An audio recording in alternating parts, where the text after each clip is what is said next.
Thank you. Good firm on this issue, and I've continued prosecuting this case. Again, it's a very heavy team that had been sent here by the whole government and KK machinery. I want to thank the petitioners in the name of Jiru and Empa, because they are the ones who initiated this.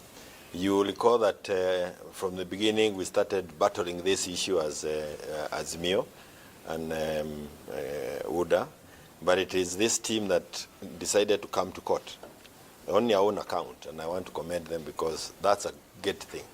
To me, it should mark the end of political prostitution. What we have been going through for the last 2 years is just political prostitution. While my colleagues are hesitant to bring politicians into this, if our politicians who were elected by Kenyans remained faithful and had respect for Kenyans, we will not be where we are today. It is possible that we will not have lost the over 60 Gen Zs who were killed last year because of a terrible finance bill. If we had the correct numbers in the correct positions in Parliament, we hold that it is possible that we would have stopped the passing of that finance bill before it became what it eventually did, and we lost Kenyans. Again, there are very many pieces of legislation that have been passed. Those, to me, are also unconstitutional. And Wetangula, of all people, should have known better, and he should not have taken us through this kind of an embarrassment as a country. But the sovereignty of the people, supremacy of our constitution, and wanasiasa wajue, ukichaguliwa wewe haujaenda juu ya katiba na juu ya wale walikuchagua na juu ya vyama. You continue being faithful and obedient. You must remain within the law and do things as you were elected to do. Maintain the respect of Kenyan voters all the way, in and out of Parliament. I thank you. That we are in, and Azimio is in, that part of Azimio is now in government. When it comes to reconstituting now the leadership in the House, what does it mean for us? Well, it's quite untidy. How I wish that those of us in Azimio had the spine to withstand this tide, would have been able to put the country back on track. But I hope under the chairmanship of Uhuru, because it's almost like him and I left studying in Azimio, pengine kitu itatokea. But then again, what is unconstitutional, that has been declared unconstitutional, must be it doesn't matter how long it takes. It doesn't matter if it pinches you. So the Azimio people who had MPs who had shifted allegiance should deal with the consequences. Yeah. There's something else I need to add. I think the official positions of Baba, the leader of ODM and the leader of Azimio Party, is that he donated some people to go and work for the executive of Kenya Kwanza. Now, as far he has continued to say that Azimio is part of that ODM, despite government, broad-based government, is still part of Azimio.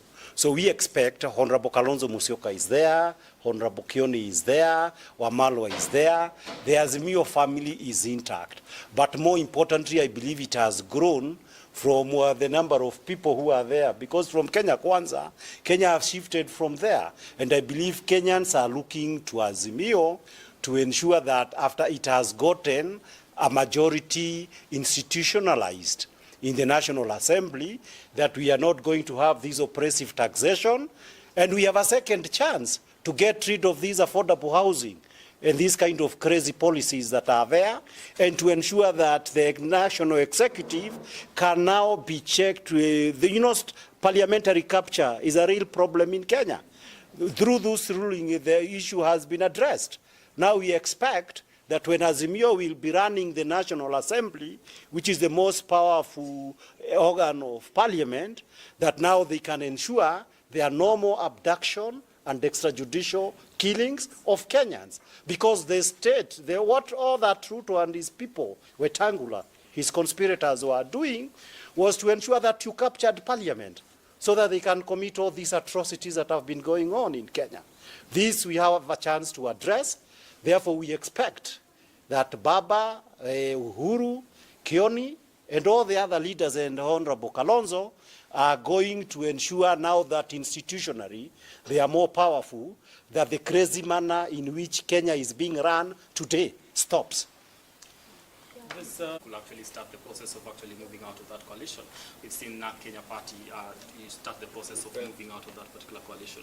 So if these other parties decide that the time has lapsed for us to be in a coalition, what then happens? No. The decision of the court is the question was settled. It was settled on the 9th of August 2022. The people of Kenya decided who is the majority. You know, to move from your party or from your coalition, you actually need to resign. I do not see a single person resigning to do a by-election. More importantly, on that issue is this, that apart from the fact that you are not going to move out, it is an irrelevant issue. Elections, to mean anything, it means we decide everything on the day of the elections. Today, Ruto, I don't think he has more than 1 million of the voters who voted for him who are still with him. But he will remain president because of a decision made on 9th of August. So Azimio, irrespective of all this political prostitution that has been going on, those people, we shall now come after them.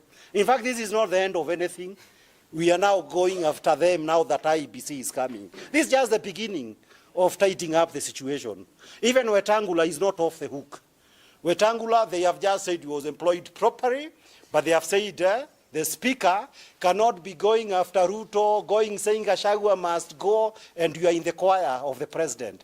The ruling of the court simply means the speaker must be chosen to be a member of Kenya Kwanza choir or to be the speaker who defends parliament. So this is just the start. It is not the conclusion of anything. So anybody who thinks that they will continue prostituting with Kenya Kwanza, they are in for a rude shock. But within 14 days, they are likely to appeal. Appeal they can appeal. They were there also in the Court of Appeal to try to stop this. I also commend the Court of Appeal because the Court of Appeal, when these matters went before the Court of Appeal said, no, Kenyans are entitled to have that matter resolved by the High Court in the first instance. All that we are doing is this.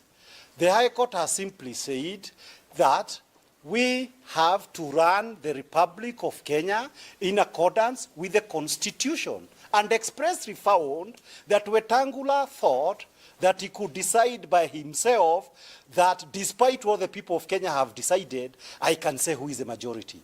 The High Court has just said you had no power to do such a thing. I do not see the Court of Appeal saying Wetangula had that power.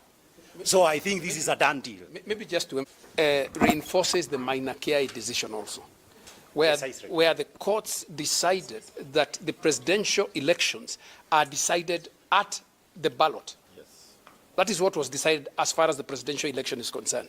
The effect of this judgment is to say that the question of the majority is decided at the ballot. How anybody appealing that would expect to win, I cannot understand.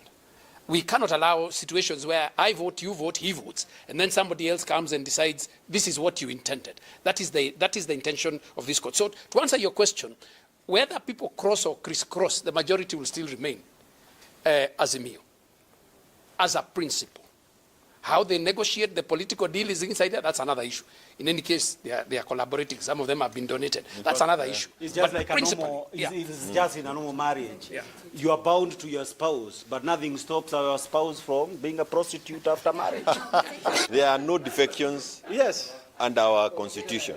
Once you've been elected on Party X or Coalition X on the 9th of the month of August 2022, all those people who've been playing all the games they have been doing, including the many cases that we have had in Jubilee, they were really showing contempt on the Kenyan voter.